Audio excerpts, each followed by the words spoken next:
Hello, I'm going to read the final chapter of Evie in the Jungle. I hope you enjoy it.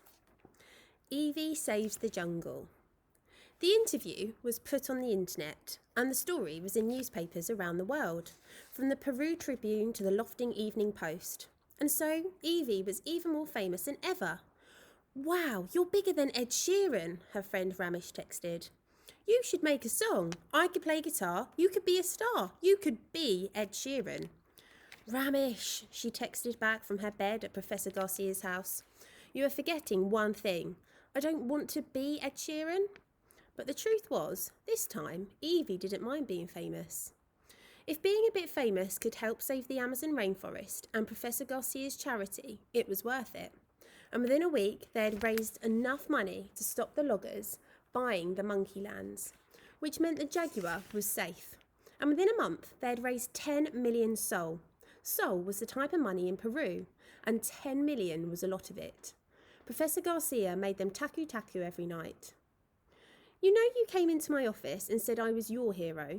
Well, you are my hero. You are the greatest hero of all time. You have saved the charity. You have saved parts of the jungle. You are a jungle saviour. During that month, Evie interviewed a lot of animals.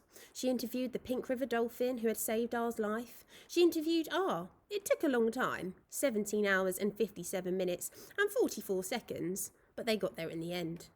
She interviewed Neruda, the scarlet macaw. Well, she tried to interview Neruda, but Neruda was so rude it was quite tricky. Every time Evie tried to ask Neruda something, the thought came back.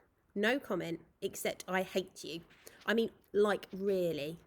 And then she did a poo on Evie's head. Evie interviewed squirrel monkeys and howler monkeys and toucans and tarantulas and anaconda and a weird and wonderful Amazonian creatures. The largest rodent in the world, which had reddish-brown fur, and Evie thought a somewhat weird barrel-shaped body and strange short head, as though he didn't like these thoughts.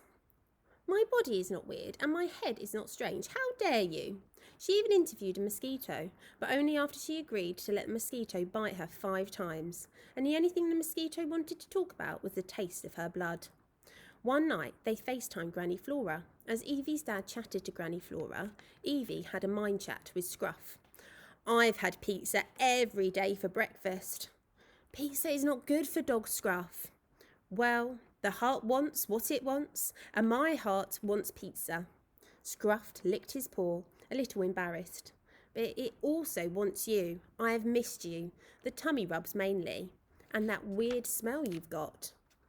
Hey, what weird smell?